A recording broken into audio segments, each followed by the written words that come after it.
1982 was a season that everything fell apart for the New York Yankees.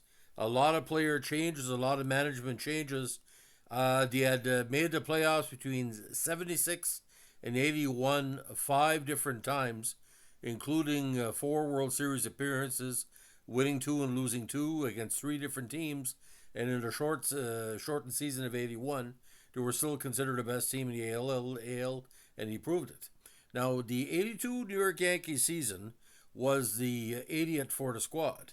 The team finished in fifth place in the American League East with a very bad record of 79 to 83, finishing 16 games behind the AL champion Milwaukee Brewers, who he had defeated a year before in the AL East playoffs. Now, as a result, the Yankees endured their first losing season since going 80 and 82 some 9 years later, 9 years earlier in 1973.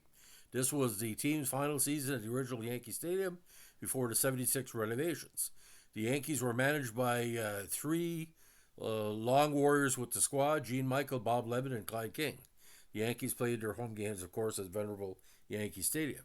Now, Mel Allen, the longtime Yankees play-by-play commentator, returned that season, this time as a cable play-by-play man for the Yankees broadcast on the fledgling Sports Channel New York with Fran Healy, the former backup catcher Jackson's best friend, with former partner Phil Rizzuto alternating with him.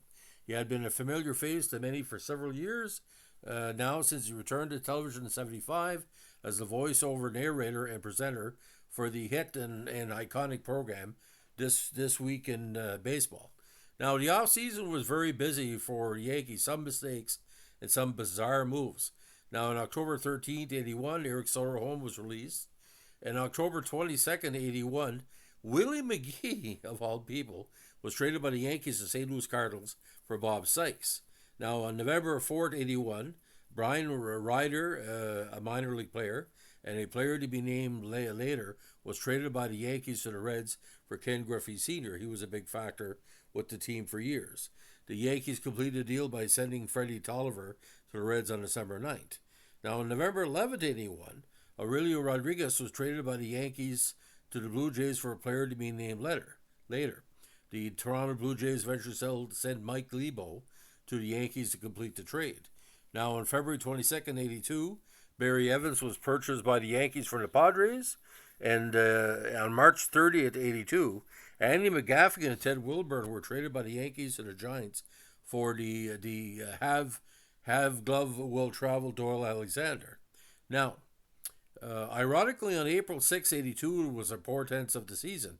On opening day for the Rangers, the game was snowed out as a late season blizzard, brought more than a foot of snow in New York. Additional games were also postponed due to the stadium not being cleared. The team would finally start their season some 5 days later on April 11th with a doubleheader against the Chicago White Sox. Now, on April 27th, 82, Reggie Jackson, who was summarily kicked out of town the year before to make room for Dave Winfield, returned to Yankee Stadium with the Angels. He broke out of a terrible season-starting slump. They had a home run off for former teammate Ron Guidry. The at-bat began with Yankees fans angry at Steinbrenner for letting Jackson get away, started the Reggie chant, and ended with the fans chanting, "Steinbrenner sucks." By the time of Jackson's election to Hall of Fame in 93, Steinbrenner had begun to say that letting him go was the biggest mistake he made as Yankee owner. Now, on September 5th, 82, Roy Smalley hit home runs from both sides of the plate for the Pinstripes. Now, future NFL Hall of Famer John Elway was in the New York organization that year.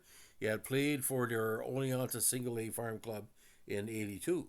That season, he posted .318 average and knocked in a team-high 24 runs with no errors in 42 games. Now, ironically, a lot of parity in the AL East that year. Milwaukee won division with 95 victories, but Toronto and Cleveland were tied for last, one game behind the Yankees with 78 and 84 records. Now, what really hurt the Yankees again was a terrible road record. How it works back then, ladies and gentlemen, the team that had the best road record in AL East usually would win the division, and this would happen. Milwaukee actually was 48 wins at home and 47 on the road, and Baltimore only one game behind. They were chasing in that season, and this squad was a big part of the 83 victory in the World Series for the for the O's. Now, ironically, that year, the reason why they had so much disparity, they only went 2-11 against Baltimore and 4-8 against the White Sox. So it was a very interesting season. They had parity with most of the squads, but if Baltimore would have won one more game, they would have won the division. So a lot of movement with New York this year. Bill Caudle, a future Blue Jay, was acquired by the Yankees from Chicago to complete an earlier deal for the Pat Dabler transaction. It was made in August 1981. On April 1st, 82, Caudle, Jill Nielsen, and a player to be named later were traded to the Yankees for Shane Rowley. The Yankees completed the deal by sending Bobby Brown to the Mariners on April 6th. On April 5th, Brad Gulden was traded by the Yankees to the Expos for the very underrated Bobby Ramos. On April 10th, 82, Ron Davis, Greg Gagne, and Paul Boris were traded by the Yankees to the Twins for Roy Smalley III. On April 23rd, 82, Bob Watson was traded to the traded to the Braves for Scott Patterson. Now, on May 5th, 82, Dave Reverend, Tom Dodd, and Jeff Reynolds were traded by the Yankees to the Blue Jays for John Mayberry. He overstayed his welcome in Toronto. Now, on May 12th, 82, Larry Milbourne, Pete Filsland, John Pasella, and Cash were traded to the Yankees to the Minnesota Twins for Butch Waniger and Roger Erickson. Now, a big moment in August, Bucky Dent was traded by the Yankees to the Rangers for former Met Lee Mazzilli. Now, on August 31st, 82, Tommy John was traded to the Yankees to the Angels for a player to be named later. They would get back Dennis Rasmussen in the offseason. Now, in the Major League Baseball draft, these are 5 of the key players he drafted but did not sign. Bo Jackson, Dan Pasqua, B.J. Surhoff, Jim DeShays, and Mike York. Now, the pitching staff that year was quite interesting. You had some old names and some new names. You had Doyle Alexander, just talking about the highlights here. Goose Gossett, Ron Guidry, Jay Howell, Tommy John for a while, Dave LaRoche, Rudy May, Mike Morgan, Sean Raleigh, Dave Righetti, and Stefan Weaver. Catchers, Rick Serrone, Barry Foote, with Butch Waniger in the mix too. Infielders as well, quite interesting. Balboni, Bucky Dent before the trade, John Mayberry, Lee Mazzilli, Larry Milbourne, Craig Nettles, Willie Randolph, Dave Revering, Andrew Robinson, Rodney Scott coming over from the Montreal side, Roy Smalley and Bob Watson. Outfielders, they only ran with 6 that year. Dave Collins, Ken Griffey, Jerry Mumphrey, Mike Patterson, Dave Winfield, and of course, Don Mangley. Other batters included Oscar Gamble, Butch Hobson, over from Boston, Bobby Mercer, the former Yankee back again, Lou Piniella, and Dave Stegman. Managers were Clyde King, Bob Lemon, and Gene Michael, and of course, the ever-faithful Yogi Berra was one of the coaches. Now, a lack of power really hurt them this year. Dave Winfield led all hitters with 106 RBIs and 37 home runs, but only Roy Smalley had 20 home runs other than Dave Winfield that year. Griffey had put up some decent numbers, 12 home runs and 54 RBIs in the right field, but like I said, the lack of production really hurt them. Now, a whole bunch of people as backups. I think they had the biggest roster they had. The only person off the bench that really had strong numbers besides Lou Piniella was Bobby Mercer, and Steve Balboni was still at work in progress. Now, Ron Guidry went 14-8 that year. Tommy John was 10-10 before the trade. Dave Righetti was 11-10. Mike Morgan was 7-11. Roger Erickson was 4-5. Doyle Alexander was terrible, 1-7. Jay Howell 2-3, and Stefan Weaver 0-1. Now, Shane Raleigh went 11-10. Rudy May was 6-8. And Goose went 4-5 with 30 saves.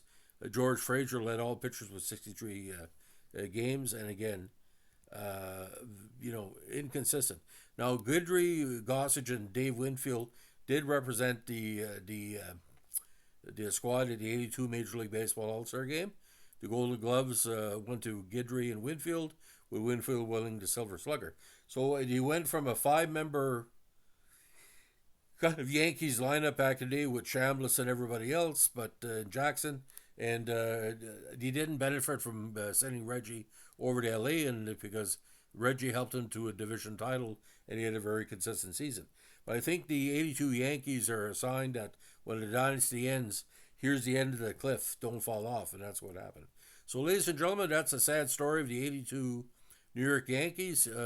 Some good prospects that didn't stay, and some preamble with the Mattingly era, where he never won a division. So go figure that. Anyway, if you like what you're doing here, give us a like, comment, subscribe, or share. And don't forget, the AL East back then was a dead zone because you look at the squads. Let's just recap again.